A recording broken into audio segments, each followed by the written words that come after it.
men ved aldrig, hvad der sker, når vi er fri. Vi samles for at fejre Louise med stil, halvmarathon over 100. Helt vildt. Vi kalder det løberens juleaften med grin, øl og løbefest. Ja, sådan gør vi tosser med. Vi tre, de andre ikke må løbe mere. Vi er det skøre selskab. Vi starter roligt, men det ender helt galt, og ingen ved, hvor turen egentlig er lagt.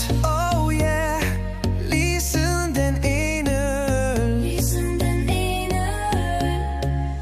Pludselig blev til 5 alligevel. Pludselig blev til 5 alligevel. Sagde folk, det der går jo galt. Sagde folk, det der går jo galt.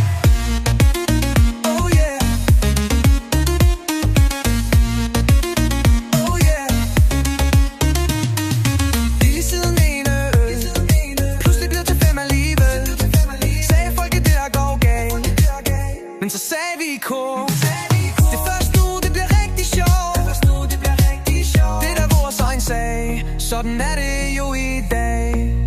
Vi er de tre, de andre ikke må løbe med. Vi er det skøre selskab. Man ved aldrig, om det bliver 5 eller 10. Om vi løber stærkt, eller stopper for en øl på sti. Det starter som en løbetur, og ender som en fest.